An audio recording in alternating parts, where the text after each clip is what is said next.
Hello, YouTube! It is time for Fallout 4, but everything is a car. Is it gonna go honk honk every time? Everything is a car? Are we a car? Are the buildings cars? Are the NPCs cars? I have so many questions, but I guess we need to watch the video to figure out the answers. So yeah, let's get going.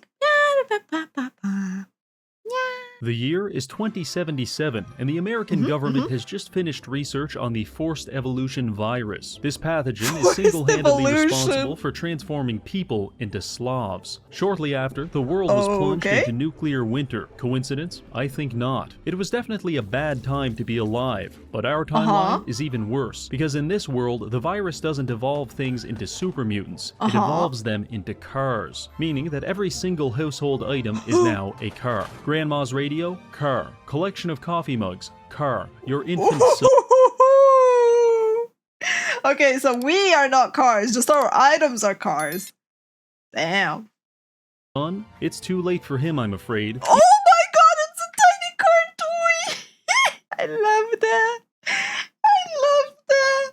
Even the very bullets inside of your gun, also cars. Simply put, 75% of the game assets have been replaced by cars, and society is not coping with it very well. These motor vehicles may seem innocuous, but they're actually ambush predators, and trust me, they will not hesitate to put you down.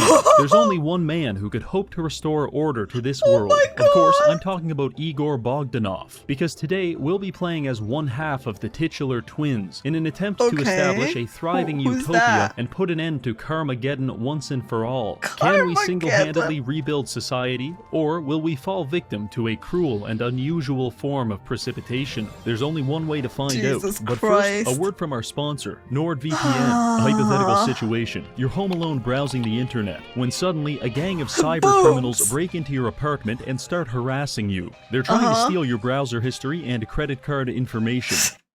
Wait. People can steal my credit card info, my browser info, and they haven't done so already? Bruh. And you're powerless to stop them. However, all of this could have been avoided with NordVPN, because Nord will protect your data and never let the cyber criminals find you in the first place. In fact, all it takes is one click of a button, and you can change your location to anywhere in the world, allowing you to access hundreds of region-locked TV shows and movies. Nord has also introduced some additional features, such as their kill switch. When using other VPNs, there's a risk that you could momentarily lose connection to their servers and compromise your data, but not with Nord. Simply enable the kill switch, and if you lose connection at any point, Nord will temporarily disable your browser, thus ensuring your safety and anonymity. Other than that, they also offer Threat Protection Pro to shield you from online malware, such as the 800 terabyte zip bomb full of Bonzi Buddy that I am actively sending to your Gmail. So, what are you waiting for? Go to nordvpn.com/ReggieGames to try Nord. For a limited time, they'll even give you 4 extra months of protection and a sailing eSIM with up to 20 gigabytes. This will help you stay connected to the internet at home or abroad through affordable data packages, thus allowing you to avoid expensive roaming charges. Trust me, it's a small price to pay for your personal safety. Thank you, NordVPN. Now back to the video. The nightmare begins in the character creation screen, because as I'm carefully sculpting myself to look like my body has received a face transplant that it is violently rejecting, I can already hear a symphony of collision sounds emanating from the hallway.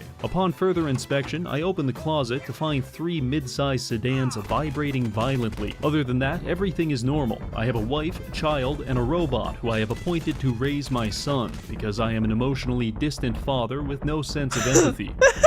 Oh my god! No, you are a very respectable father that is ensuring that their offspring is accustomed to the AI from a young age. Then, suddenly, a broadcast comes on the TV. This entire area is about to be vaporized by nuclear weapons, so obviously I escape out the front door, making sure to lock my wife and child in behind me before sprinting down the street.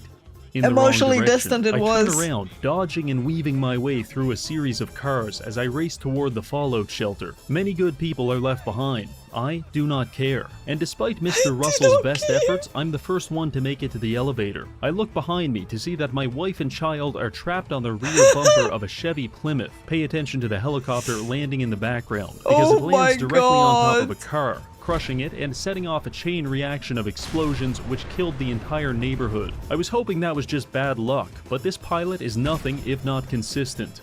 Eventually, I figure out the best approach is to just hide behind this container crate, wait for the cars to explode, then everyone makes their way to the elevator and we're in. We're lowered into Vault 111, where, unfortunately, the car virus has already spread. Shit. I follow a sex offender to the decontamination pods, only to be tricked into cryosleep. I escape the pod 200 years later, where I am immediately greeted by the cold hard steel of a wheel hub assembly. Some things never change. My wife still looks tired, so I decide to let her sleep in. The vault is now overrun with cars, some of which I'm able to sneak past, but most of the time I can't, and I have to punch my way through them until they explode. On more than one occasion, I have broken both of my arms doing this. Oh my god. I was gonna go like, so what do you do when they block your path completely? Just punch them until you can't feel your arms. Got it. Luckily, the cars are packed so tightly that detonating one will typically initiate a chain reaction that clears out the entire vault. That is Good news insane. for us, bad news for the rad roaches. After a few more explosions, I make my way to the exit and ride the elevator up. We finally made it outside, where I bear witness to several cars majestically sailing through the skies. My neighborhood has been hit hard by the car virus.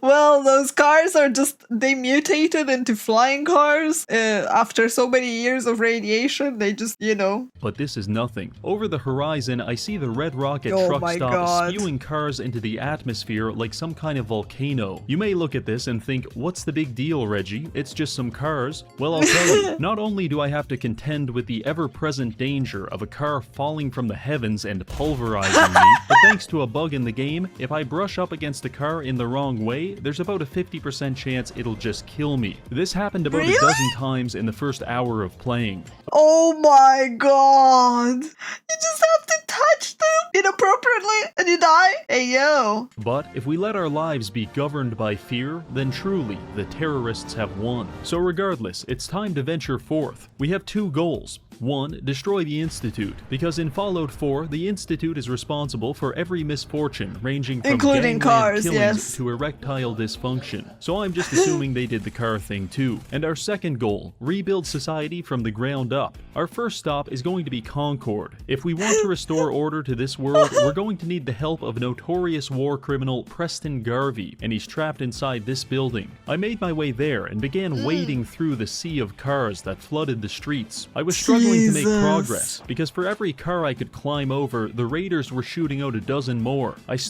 Honestly, like, these videos from Reggie, they really make me want to play Fallout 4 again, just mod it with a bunch of dumb shit, and spend the day just losing myself and doing dumb stuff. Oh, like, what is this? Snuck up on them and began neutralizing them with my own brand of automotive justice. I will admit, car-based combat is pretty awkward, but by far the worst part is when you're in the middle of 100 cars and you hear the sound of exactly one of them catching on fire. You can try to run, but at that point, it's already too late. I was gonna say, like, yeah. That was a hard but valuable lesson to learn, because I realized I could clear out all of the bandits by simply finding a car on the edge of town and lighting it on fire. The resulting explosions vaporized everything apart from the occasional chunk of flesh. Clearly impressed, Preston invited us inside. In hindsight, I do not recommend going inside, because upon entering, you will be greeted by a cacophony of suffering, an How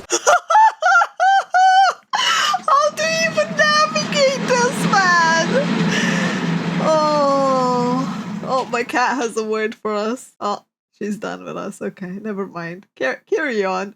You know, I wonder, like, this was in the last video too. It's like, I don't recommend going inside. Yeah. Oh, cat break again. Let's go. Is she gonna have the zoomies? Is she gonna tell us how to navigate the cars? Is she just telling me to be liquid like felines are? Tell me your secrets, cat.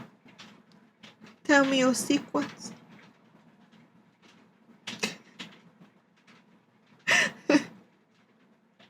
She's a sweetheart. For those that are in YouTube and are watching this is midnight. This is the sound that you usually hear in my videos. It's my cat wheel.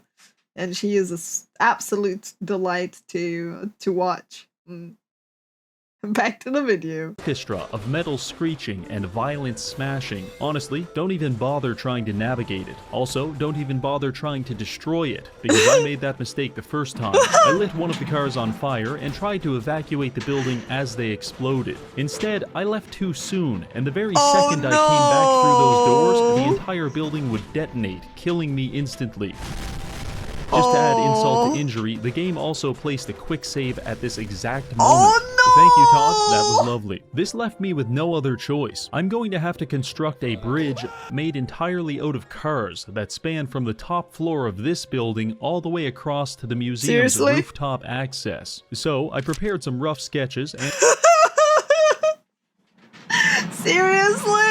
got to work. I started by sprinting my way This up is the apartment insane building. and so creative. Holy shit. I would have, at that point, I call it quits on that mod. Props to him. Fortunately, the cars ambushed me on the staircase. After dealing with that, I climbed onto the roof and began the construction process. Making a giant pile of cars might seem simple enough, but there's a few things I need to warn you about. Yeah, you have to make sure that you don't accidentally set them on fire, right? First, you may feel tempted to use the shotgun because it fires 9 cars at a time. However, the collision damage from 9 high-velocity sedans will cause a grease fire, at which point I highly recommend running as far away as possible. Just kidding, it won't make a difference anyway.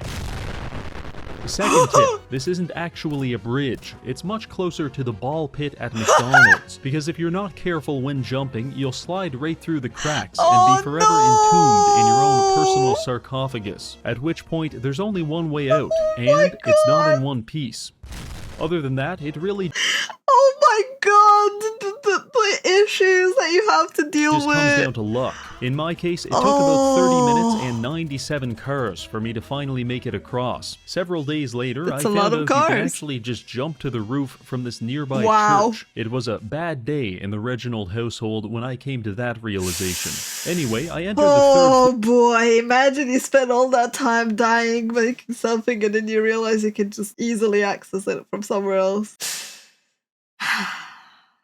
Thank you. Thank you for your sacrifice, Reggie. At least now us who are playing without that will know. Floor of the museum, only to realize that the cars were literally stacked up to the ceiling. I somehow managed to navigate this automotive hellscape and make it to Preston, but he refused to open the door until I had personally killed all of the bandits. What a dick. My plan for killing them was to get in this suit of power armor, find a relatively safe corner, and then light a car on fire and pray for survival. Much to my surprise, this actually worked. Damn. I tried to find the remaining enemies, but they sent me flying through the very map itself. When I came back to finish them off, I realized they had crushed themselves to death with their own cars. Amateurs. With that taken care of, Preston finally let me inside and began speaking with me as if he wasn't currently lodged atop a filing cabinet. He proceeded to espouse some very racially charged rhetoric about Rhodesians. Fried chicken! I told him that was wildly inappropriate, and we agreed to discuss it later. In the meantime, I have to go outside and kill more criminals. My only advice for this section is don't get cocky just because you're in power armor, because those raiders will absolutely laser you, and I cannot express how jarring it is to get hit by a car, fly through the air for 30 seconds, wake up in a different time zone, and then get hit again. Also, that bridge we made, I recommend using that to your advantage. And finally, don't stand too close to Preston.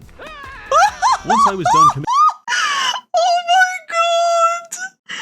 Bruh, what is this? committing vehicular manslaughter, I spoke with Preston, and he agreed to meet me at Sanctuary so we could begin building a prosperous settlement. And by the looks of it, we've got our work cut out for us. Our first order of business is ignoring the cars that are actively phasing through the walls and trying to consume Mama Murphy, because what's more important is liberating at least 5 settlements and creating supply routes between them to establish a functional support network of civilizations. And once that's done, then we can find and kill the Institute. Our first settlement will be 10 Pines Bluff. I made my way there, where I encountered a woman who was almost certainly experiencing methamphetamine withdrawals.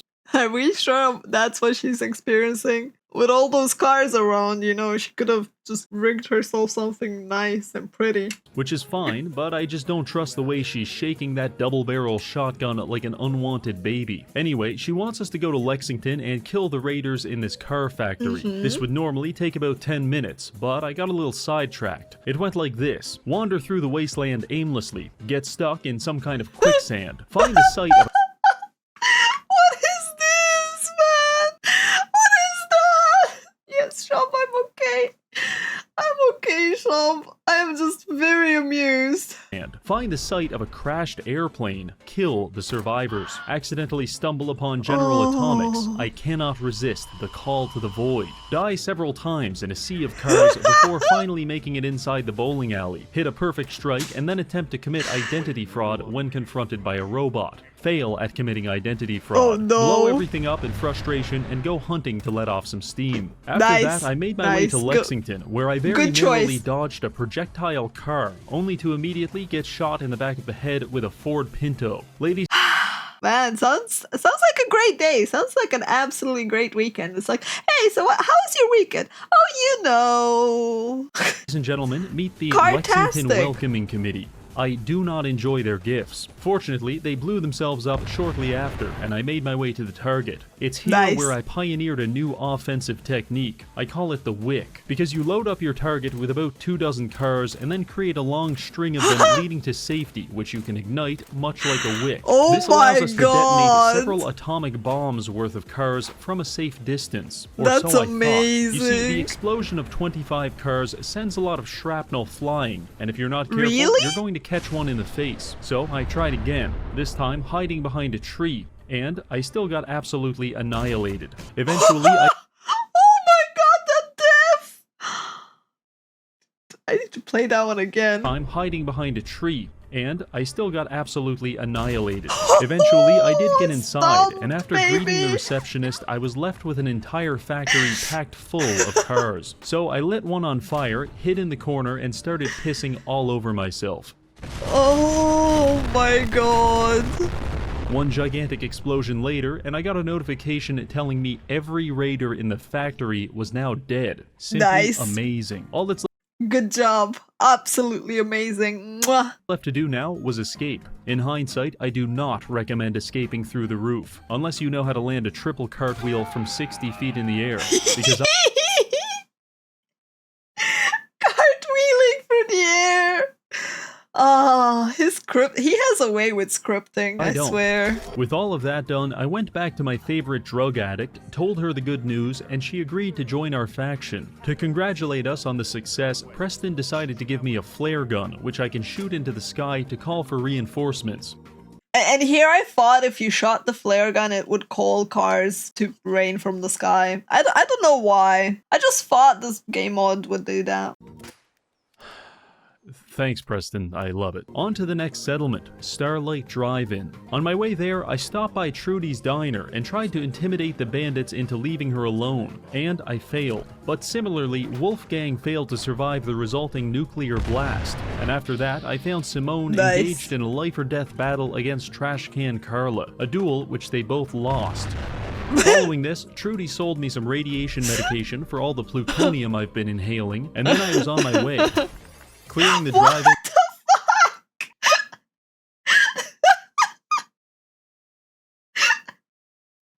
What the actual fudge? It was simply a matter of filling it with vehicles, beating one of them with a tire iron, and then watching as a dozen mole rats go up in flames. That makes 3 settlements in total, with 2 left to go. And next, we're heading to Oberlin Station. On my way there, I was presented with a Amazing. tantalizingly tempting opportunity. A Pulowski preservation Ayo. shelter surrounded by yet-to-be-exploded cars. Obviously, I had to put this to the test. And while I was expecting to be turned into a human smoothie, the shelter actually worked. Following this, I met the leader of Ooh. Oberlin Station, who complained about being victimized by a gang of violent criminals operating out of Backstreet Apparel. Don't worry, lady, I'm a Bruh. fucking psycho. So I made my way Don't worry, I'm a psycho. to the fens and started fighting through each Unhinged, neighborhood in for close real. quarters urban combat. This area is teeming with suicidal super mutants, rabid animals, trigger-happy bandits, and around every corner there's a car waiting to rip your face off. For these ailments, Dr. Reginald prescribes live hand grenades. Use these well, and they'll make your life a lot easier, and their life a lot shorter. Just watch out for the mega cars. I spotted one of these at the end of the street and was drawn to it like some kind of siren, but once I got close, it launched a car at me, at which point I decided it had to die. After that, I made my way into Backstreet Apparel and immediately realized two things. One, it's absolutely stuffed with cars, and two, some maniac lobbed a grenade at me, at which point I left. If I go back in there, I'm not surviving. So I entered through the roof, where I received a notification that the quest had been completed. Jeez. They killed themselves with a grenade there! Awesome! I wonder what happened. Briefly exploring the building, I sifted through a medley of human body parts. Some died in their sleep, others hard at work. The only known survivor was a singular teddy bear on the toilet. Oh my god, that's so adorable! That is so adorable! The mission is complete, but since I was in the area, I thought I'd stop by Diamond City to see how it was coping with the whole carpocalypse thing. I approached Piper, but felt extremely uneasy about the car dangling over her head. My suspicions were confirmed when it smashed my skull into a million pieces. Jesus Christ! After respawning, I can confirm that this car, in specific, is an absolute bastard. When I did eventually get inside, things weren't looking so good. The cars were blocking access to several homes and storefronts, and at least a dozen people appeared to be homeless as a result. Also, within minutes of being here, I witnessed a man pull a gun on his own brother before security guards blew his head off with a car. This place has gone to hell. Whoa. So I promptly left, only to be crushed by automotive precipitation within seconds of leaving. But I'm sorry, leaving? There is no leaving. You either drive away or you kaboom away. I don't know. It's not all bad, because while I was there, I pawned my wedding ring to a Spanish man in exchange for a long-range scope on my rifle and a silencer for my pistol. Now my enemies will never know what hit them. With that, I decided to head back to Preston for our final mission, and my transit was accelerated substantially when I made the mistake of jumping on this pile of cars and getting launched into a ditch 300 feet away. Following this, I spoke with Preston. That seems like a very common occurrence with this game mode. This has to be driving him mad! I love the pun. I love the pun usage. Oh. And he assigned me to help Nordhagen Beach. On my way there, I encountered several things. One of them, a junkyard full of cars that I can't blow up. Terrifying. For some reason... Terrifying! To have cars that don't blow up? Oh no. The Carmageddon is upon us. I felt a deep personal need to conquer this area in specific, so I tried. This was a mistake, because I spent the next 30 minutes dying, being lit on fire, or my personal favorite, being chased through the woods by a suicide bomber, accidentally blinding myself, and then getting attacked by a black bear that I can't even see. Oh my god! After much suffering, I did manage to clear out 99% of the junkyard. The only survivor was a singular super mutant wielding a wooden 2x4. I used this as an opportunity to bully him extensively, until I got bored, lodged him in some construction equipment, and meleeed his foot until he died. Abusing him in this way channeled some feeling similar to melting an ant with a magnifying glass. And personally... What the fuck? Why would you want to melt a poor ant with a magnifying glass? Excuse me? I liked it a lot. After this, I came across a robot racetrack where these bandits are betting money on which robot is going to win. Very exciting. Possibly more exciting is that I snuck upstairs, hacked into this computer, and found out there's a button to detonate all of the contestants. The level of free will that I didn't have in this moment was possibly akin to demonic possession, because I could not stop myself from pressing that button. The bandits did not appreciate this. How do I know that? Well, there's only so many ways to interpret being lit on fire, shot with an automatic rifle, and drown in the ocean. Nah, that's just their way of saying hi, honestly. They were just enjoying themselves. Yeah, that's right. So, yeah. I took that as my cue to leave. So, I proceed to the beach, where this woman tells me about feral ghouls stealing and eating her children. And while I respect the hustle, I need to put them down. Arriving at the ghouls' hideout, I go inside and what do you know? It's full of cars. So full in fact that I can't even stand at the front door without the cars crushing every bone in my body.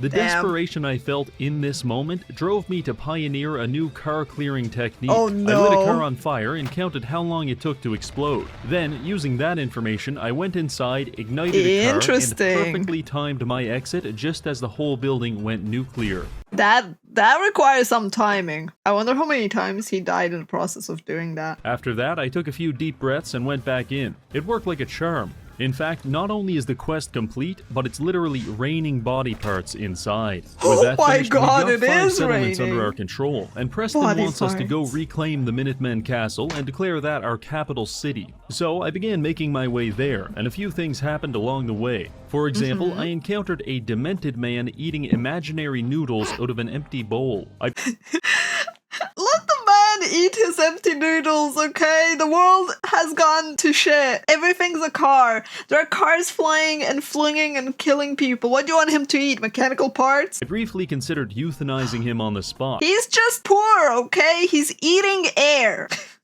But I decided to speak with him first. This was when I realized just how bad his mental disorder was, because he's from Boston. But no, that means you're smart, super smart. He's trying to sell me a credit card and won't take no for an answer. After I call him a con artist, he drops the hard R on me. Retard. Well, Parker Quinn, I might be retarded, but at least I'm not retarded enough to eat ramen noodles in the middle of 4 flaming cars. After they exploded, I searched his body. This chaotic lunatic didn't even have a credit card in the first place. Why would he have a credit card? It's not like he can use it. After that, I met up with the Minutemen outside the castle, where we were immediately beset by Mirelurks. It was at this moment I learned that AI are not to be trusted with automatic rifles, because they'll either crush themselves in a vehicular avalanche, or accidentally shoot you into the nearest brick wall. After dispatching the crabs, definitely sounds like keep your distance from them. Yup. Our assault on the castle began, and I spent the next 10 minutes running around killing Mirelurks and dodging drunk drivers in my underwear, which was great, but my teammates were quickly saturating the entire castle with cars, meaning that every 30 seconds my screen would turn black and I'd have a 50% chance of dying. And that chance increased exponentially when the Queen Mirelurk decided to show up. She was spitting acid and generally giving off bad vibes. So me and the boys started lighting her up, and just as I was about to throw a grenade and turn this whole place into a fish market, a soft-shell crab punched me 40 feet into the ocean. This knocked me out and left me drifting through a sea of aqueous feces, but eventually I came to my senses, tossed a frag, and it was all over. Actually came back to his senses Preston for that. Decided to give the world. I was so sure that he'd hear the wick fuse up and then just boom. World's most poorly timed speech next to a few flaming cars. In case you're wondering, there were no survivors. After that, I spoke with a dirt-encrusted woman who appears to have spent the last 8 months face down in the mud. And instead of asking us for a shower, she wants to go into— You're one to talk! Like, look at that! Look at that! Yeah, totally you're one to talk. For a shower, she wants to go into the Minutemen tunnels, fight our way to the armory, and build an artillery emplacement. So we did. Long story short, I found a decapitated alcoholic, stole his clothes, killed an angry robot, and built this. Very nice. After that, Ronnie gave us some smoke grenades and told us to call in an artillery strike with them. Man, I gave it he's my looking best shot, really only good. to find out that even the smoke grenades are cars.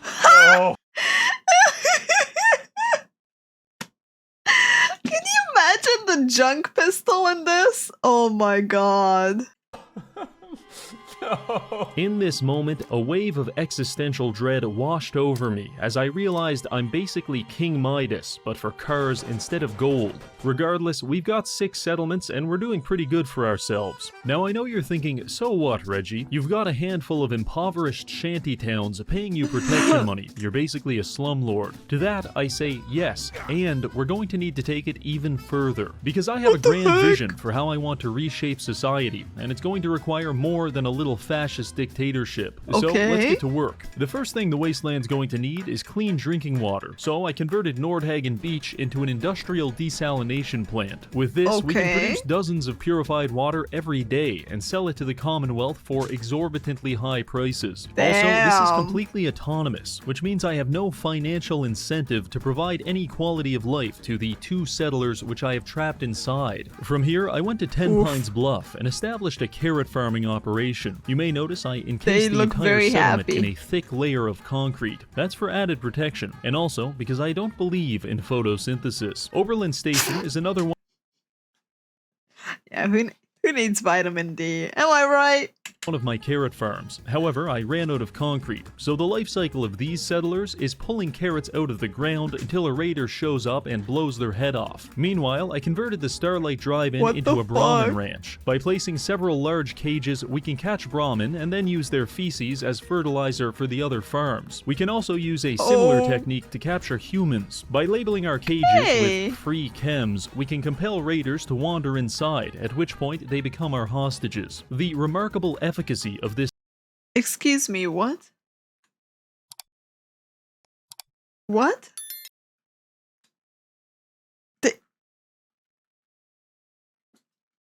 I have no words for that. tactic leads me to believe raiders possess the approximate intelligence of a lobster. Finally, Sanctuary I think you're insulting lobsters, I'm sorry. was converted into a penal colony to punish settlers that didn't meet their productivity quotas. All of the inhabitants were forced to sleep in an unlit metal warehouse, which could only be opened from the outside, meaning that if I forgot about them for a few days, they'd have to start harvesting each other's body hair for nutrition. On the occasion where I would show Wow. up and let them out, they'd be assigned to one of many workstations. For example, Preston and Mama Murphy were usually working the wheat fields. Doesn't sound too bad, until you realize I'm pelting them with automated paintball guns for the entirety of their 18-hour shift. While the paintball Why would you do that? Why aren't the paintball scars? I have questions. fields aren't great, things could be much, much worse. Because you could be stuck in the pillory, where I use a softball pitching machine to lob empty beer bottles at you until the sun goes down. This burns through a lot of bottles, so I typically spend my entire day here drinking whiskey and pissing myself. In my drunken stupor, I also experimented with the idea of a gladiatorial arena, where I have questions. I'm not sure I want answers to. settlers could fight to the death for my amusement. It didn't take long for me to realize Oh, why no. this was a bad idea. For lesser offenses, I also have a humiliation station, where I strip you down to your underwear and fire all of your personal belongings out of a comically large mortar. For everyone else,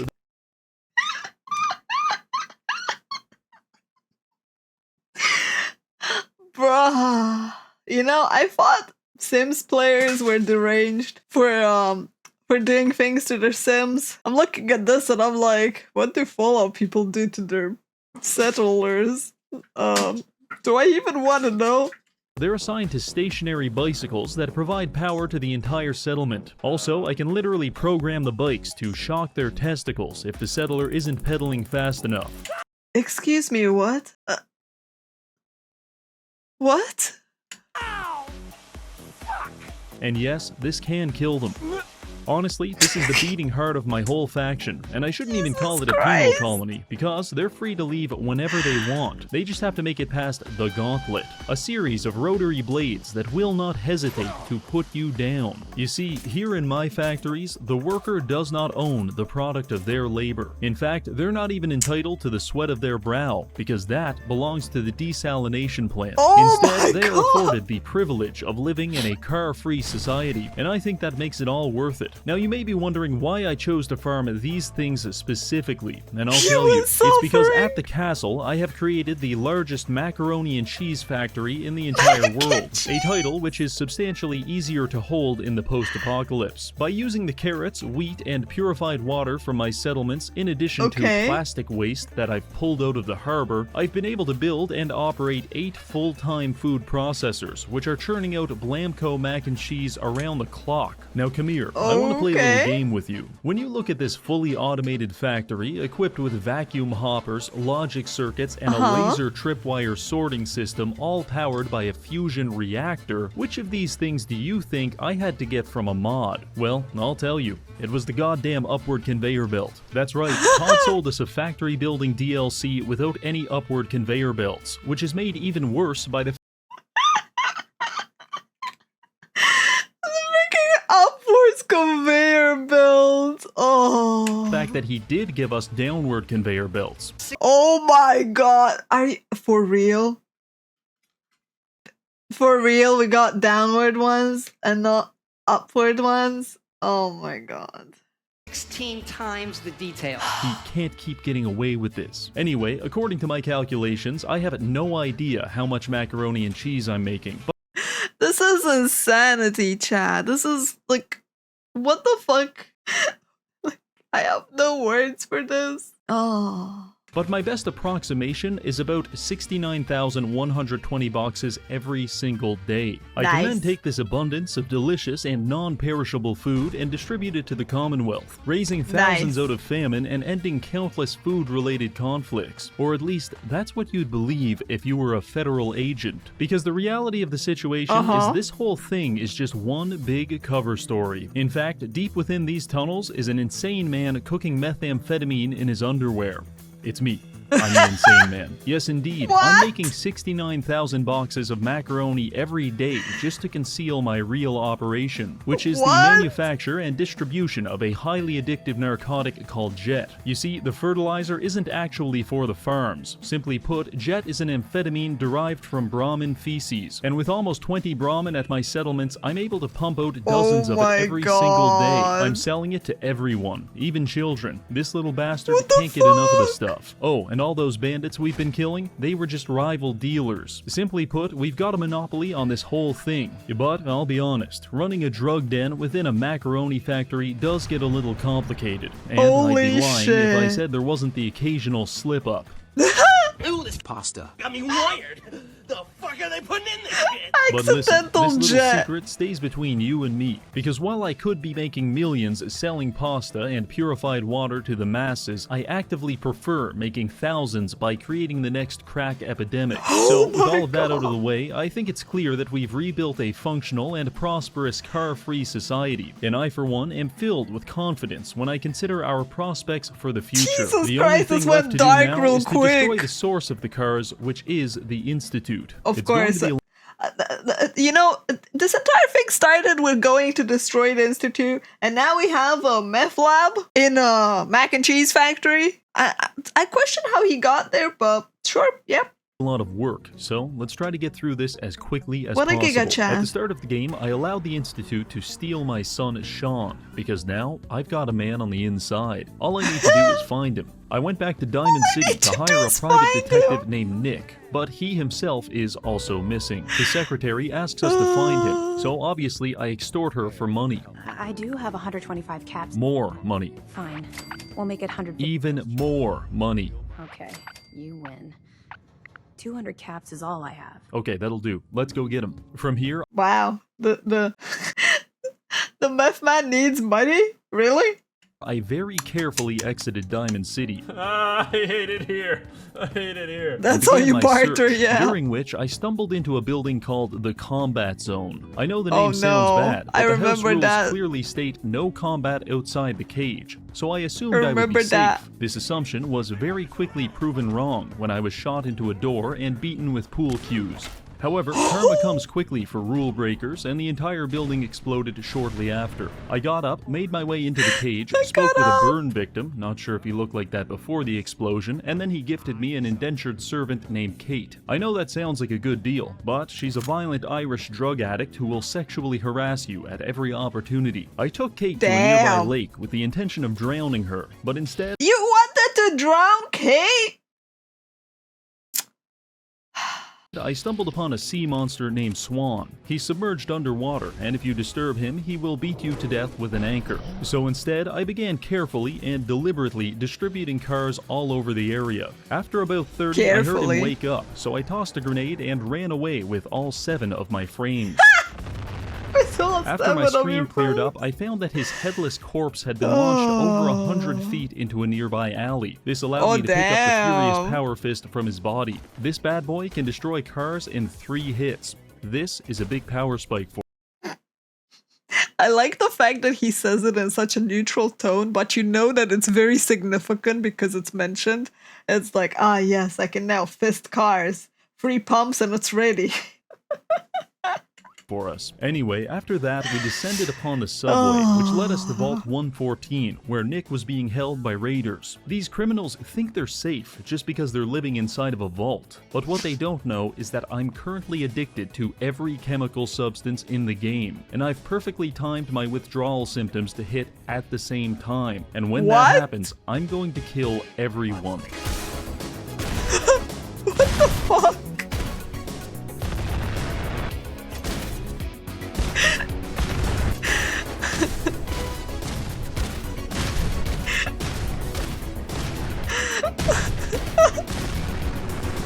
There it's so satisfying with the music edit and the booms. It's just so satisfying. This is like, oh man, I could rewatch this for like 5 minutes. Just go like, da da da da da, boom, bam, boom, na na na na na, bam, bam, boom. To feel guilty about the fact that 95% of my victims can't even be identified through dental records, but they should have thought about that before being born. After the killing spree, we found Nick and began our escape, but our progress came to a grinding halt when Nick became hyper-fixated on this specific laundry room. He just stood there for hours, and nothing I could do could get him to leave. Eventually, I realized I could move him around by punching him in the face, and so began the hour-long journey of punching Nick all the way to the objective. But you've got to be careful, because even though he has about 150 concussions by this point, he will not hesitate to jump up and start running back to the washing machine if you let him. So stay vigilant and keep swinging. Eventually, I got him to the objective. Stay vigilant, keep whip punching.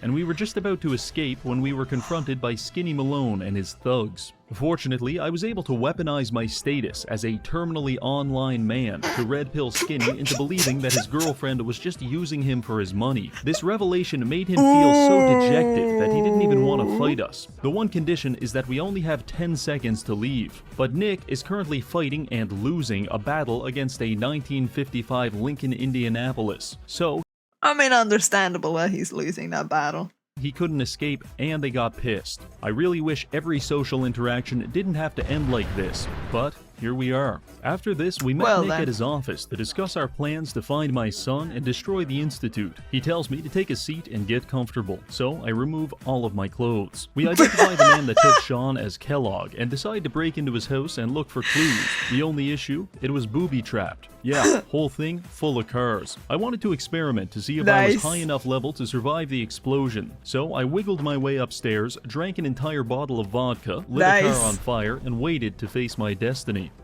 Destiny hurt a lot, Your leg was but I survived by jamming adrenaline syringes into my chest and plugging my wounds with leftover food. Nick and Kate were just like us every single day after work. Happy crying over all meal, going like, this is so delicious.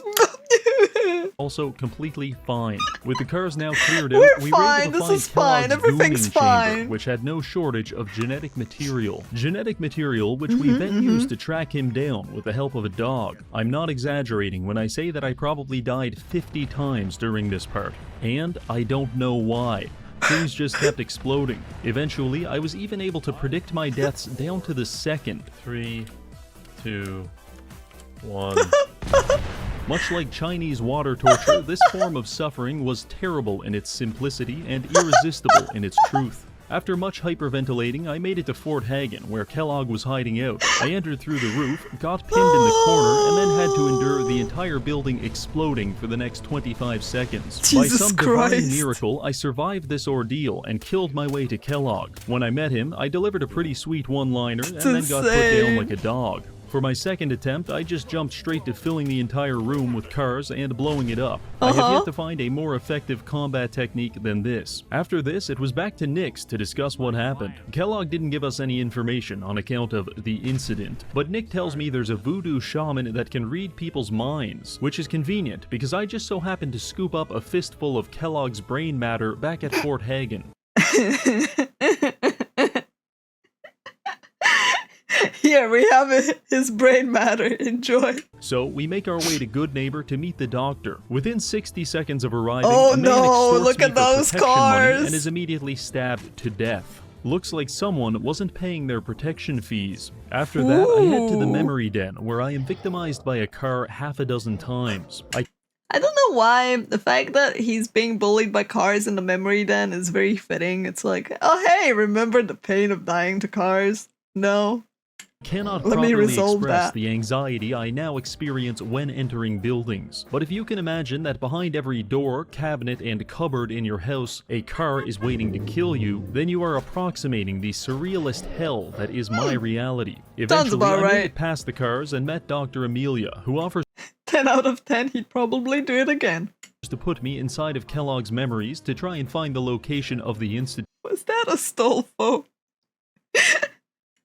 So I agree, and dear God, there's cars even in the memories. I spend some time rooting through Kellogg's psyche, where I learned that he's so violent because his father didn't breastfeed him enough as a child. I also learned that there's an escaped scientist from the Institute, and if I find him, he can tell us how to get in. His name is Virgil, and he's hiding out in a sea of radioactivity. So I very carefully navigated my way to the nearest clothing store, making sure to die several times in the process, after which I bought myself a hazmat suit. This should mitigate the radiation from the glowing sea. On our way there, I observed the arrival of the Brotherhood of Steel. They've got all kinds of helicopters flying around, but they're not coping very well with the local anti-air defenses. Anyway, I arrived at the cars glowing are sea winning. and equipped my suit, giving me near 100% radiation immunity. Kate, on the other hand, well, she's pushing the theory of radiation hormesis to its upper limits. Honestly, once you get past the prostate cancer, the glowing sea isn't too bad. I fought a few things, realized the utility of a double-barrel shotgun, Kate is and just then built absolutely different. humiliated this Deathclaw. Proceeding a little further led us to the Children of Adam. They're basically a cult that worships radioactivity, but despite all of their brain tumors, they were actually quite helpful.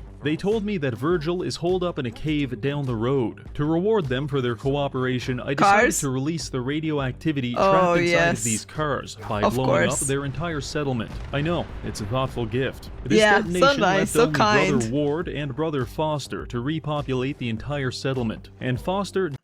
oh yeah, the two brothers. I feel like they might have trouble repopulating, but what do I know? doesn't seem to be handling the news well. I make my way to Virgil's edging cave, where I find him... Would you call these drive-bys? Yeah, he could say it was a drive-by. So backed up that he's literally changing colors. He agrees to help us, but says the only way to get into the Institute is by teleporter, and we're going to need a transmitter chip from inside a courser's skull to design one. Luckily, I knew exactly where to find this, so I made my way to Green Tech Genetics, a building which could not for the life of it stop exploding. After I waited that out, I shotgunned my way through a couple of gunners and arrived at the courser just in time to witness him execute a man at point-blank range with a Ford Ranchero. So I made my way up there and introduced myself. Are you here for the... Seriously, you saw someone executed and the first thing you do is go and say hi? I would turn around and never go there ever again. The hit and run, man. The hit and run was real. Sen? Fuck you. The courser turned invisible, as if any part of my plan actually involved being able to see him. 14 car explosions later, I had his brain in my hand. 14 car explosions later. The only people that are capable of decoding this brain chip are the Railroad, a highly secretive society of anti-institute resistance fighters. So clandestine is their operation that the only way to find them is following a bright red line on the ground for 10 minutes and then entering Railroad as the password to their base. Extremely hidden. They're hidden in plain sight, okay? It's like in a round full of cars, you wouldn't think about using the railroad. Holy shit. Anyway, I met with the railroad and started lying to them immediately, because why else would I be playing a charisma build? They agreed to help and introduced me to a clearly neurodivergent man who attempted to decode the chip by endlessly typing the same 4 letters on his keyboard as I phased in and out of consciousness due to my acute radiation poisoning. Suddenly, this worked, and we now have all the information needed to design a teleporter. For some reason, I trusted Virgil to do this, despite him being a biologist and not an engineer.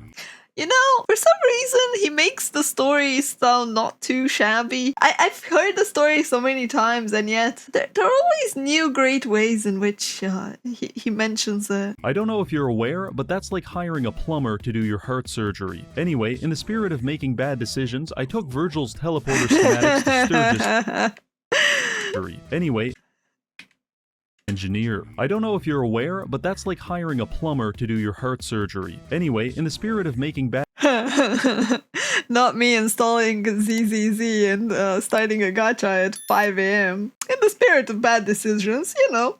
Moving on. decisions, I took Virgil's teleporter schematics to Sturgis to build it, despite the fact that I have personally witnessed him hammering a wall with no nails for over an hour. If that wasn't bad enough, he came back and told me we could build this space-age teleporter using the random garbage lying around our slums. So I did. But I have never felt less confident about something in my entire life. Regardless, he flipped the switch and teleported me into the Institute, where I then took the world's slowest elevator downstairs to find my son Sean, who, for some reason, is scared of the naked man smelling of vodka with a bloody power fist, because he's claiming that I'm not his father. Shortly after, a character named Father enters the room and introduces Sean as his son. And the product of my semen, my son! Short. Long story short, Father is my son, and Sean isn't even human. In fact, he's a Redditor. My father's son— He's a Redditor! Shit, son. Oh. Then spends his next 20 lines of dialogue trying to convince me on the merits of dating femboys. Try and keep an open mind. This is insane. Right, wrong, irrelevant. It really is I stole for humanity's best hope supremacy. for the future. Let's go. Maybe. I don't know. I've been a part of something amazing here. And now, after all these years, you have an opportunity to help with that. It was all very confusing, and I'm pretty sure they're just trying to distract me from the whole car thing. And honestly, it's working. Anyway, I checked my notes, and according to the quest map, it is at this point in the game where we need to become hostile with the Institute. It doesn't— Wait.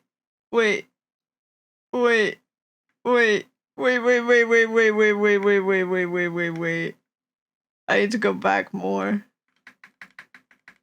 Are you kidding me? What is this? What is this? What is this?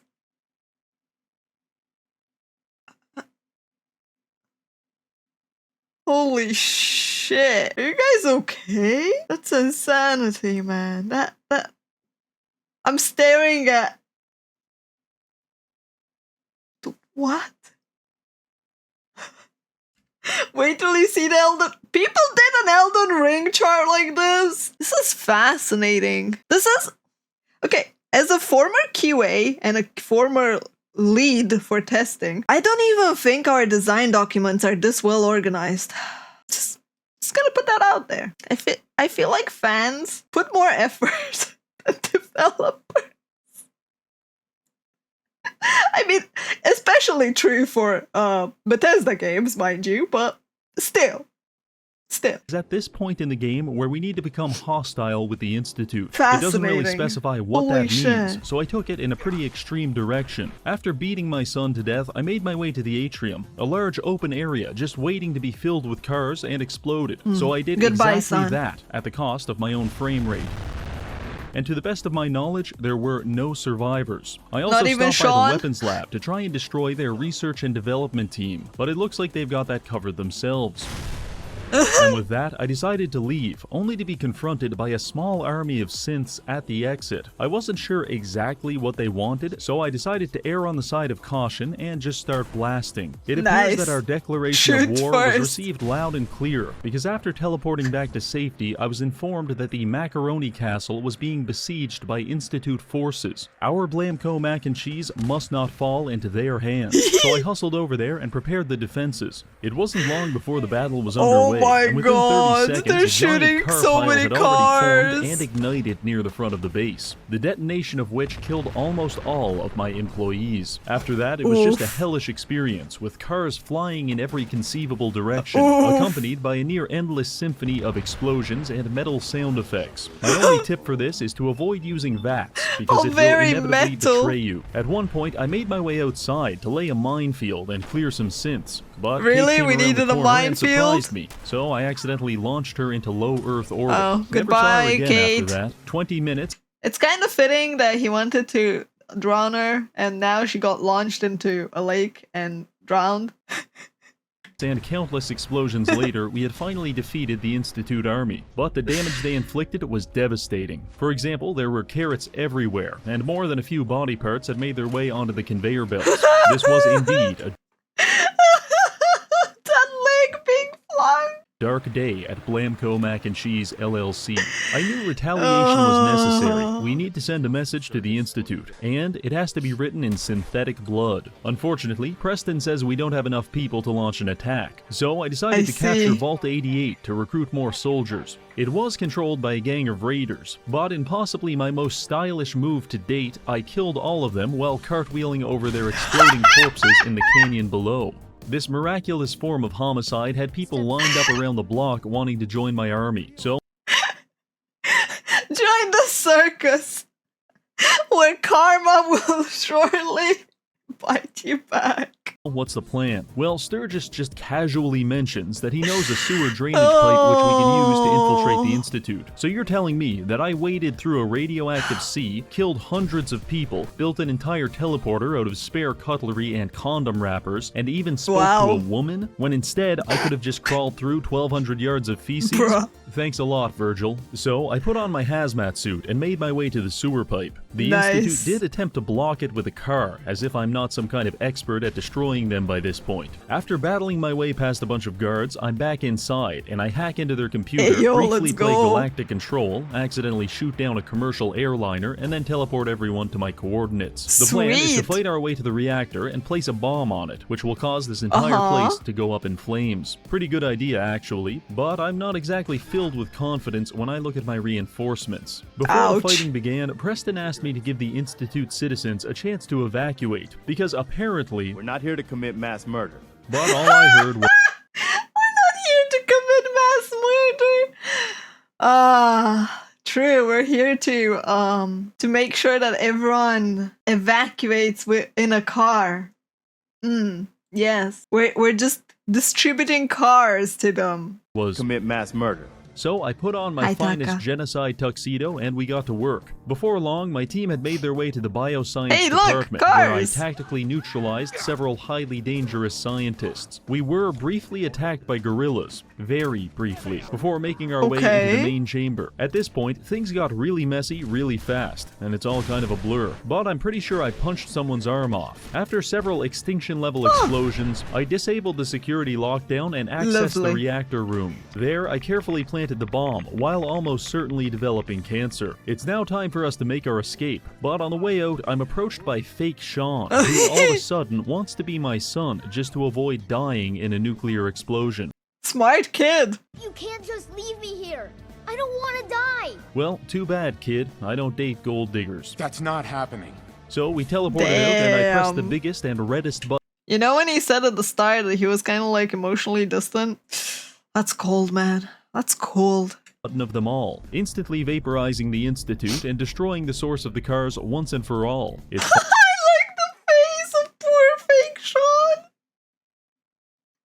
The source of the cars. finally over. Oh, and Preston did have a we mental drove breakdown away because in I a didn't blaze of evacuate glory. the civilians, but he'll get over it. With the Institute destroyed and my colonies prospering, it's safe to say we've Nice. been very successful, and I believe success is something that's meant to be shared. Personally, I can't think of anyone more deserving than the fine people at Diamond City. They've helped me on numerous occasions, which is why I've decided to donate to them 100,000 boxes of Blamco mac and cheese. It is my hope that this will be Ew, the received mac as a and sign of cheese. goodwill that No might bring our cars? factions closer together. The only problem is that my factory doesn't process things while I'm away. Thanks a lot, Todd. So I went back to the castle, sat down in my finest chair, and left my PC running for the next 36 hours. By the time I 36 hours? What the fudge? returned, I had become a pasta god, and it is now time to reward my subjects. It's time to throw them all. Oh my god, that is amazing. I love this. I love this so much. This is great. His poor computer though. Mac and cheese for everyone. Whoa! Well, there it is, 100,000 boxes of Blamco mac and cheese, Fantastic. enveloping Diamond City like a warm blanket. Great. However, there were no celebrations, no fireworks, and the city was not undergoing the massive cultural and scientific renaissance that I was expecting. Don't And tell me you I blew didn't it up. understand why. It's perfectly good food, but upon closer inspection, it became obvious. All of this pasta is uncooked. No wonder they're not eating it. So what Oh, we no. need is heat, the Oh, byproduct no. of an exothermic reaction. An exothermic reaction, Oh, such as no. a car exploding. Fret not, Diamond City, I've got just what you're looking for. Gentlemen, it's time to cook. In the blaze of glory. He's cooking it all. And himself.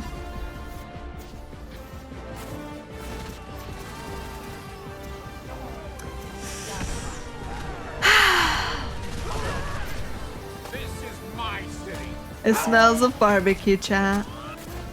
For democracy. Well, Are that the does it for humans this the bugs video. in this We've saved scenario? the world from an automotive apocalypse and ushered in an era of abundance and tranquility. Thank you to this month's patrons for supporting the channel, Abundance and finally, tranquility. thank you for watching. This is a really cool video. I highly enjoy that. Man, he makes Fallout look actually good and fun. Like, I can't believe I'm saying that, but I'm starting to see why people say they like Fallout. They probably just played it with a fuck ton of mods and did all sorts of shenanigans. Oh, absolutely golden. Well, now it's time to do the thing I'm totally not doing a bad decision for, which is start another gacha. Yay! And if you're on YouTube and you're still here, I don't know why you'd be here at the end of the video. Thanks for watching, and let me know in the comments below if you want me to react to any other video. And as always, like, comment, subscribe, all those shenanigans to help boost the engagement of this video. I appreciate you. Bye bye now.